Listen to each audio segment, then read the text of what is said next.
grafted tree is one that is, we take two parts of two different trees. So we grow the rootstock of a strong and disease-tolerant variety that is closely related to the actual fruit plant that we want on top.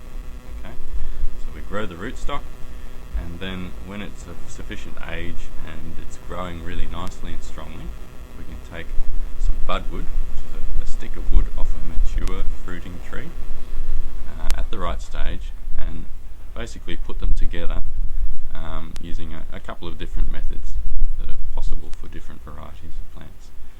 But when the successful grafted tree grows on, there's a number of benefits for why you might want a grafted tree over just a seedling or one that's propagated from a different method.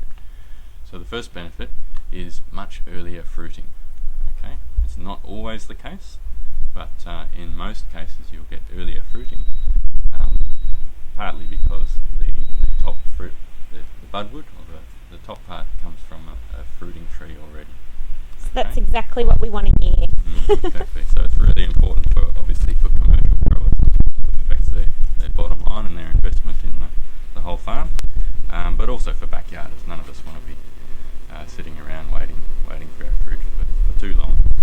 So, for example, with this tree, citrus tree, we've got probably 2 to 3 years for this one to fruit. That's what we would generally say for a citrus tree. And what would it have been if not grafted? Would it have been like around 5 years? Or Most likely 5, 6, 7 years. The smaller citrus fruit tend to be earlier than the larger ones. For example, a kumquat would be quite quick compared to a pomelo, which is a large fruit. So the second benefit that I want to mention about grafting is that you're combining the best of both worlds. As I said before, the rootstock comes from is a variety that's really tough and tolerant to disease, and it can handle the soil conditions or the types of soils that we have up here in the top end. It can handle the wet season, which a lot of citrus don't like too much inundation and wet feet, so to speak.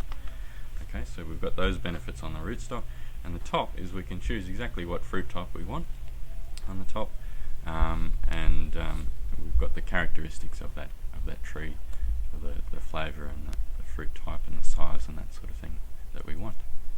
Okay, and the third benefit of grafting is that in some cases, if you grow a tree from seed, then it could have been cross-pollinated on the parent tree. It could have been cross-pollinated from a different variety. So when you grow that seed up to an adult tree and then start getting fruit, it either may not fruit, or it may be quite a different fruit from the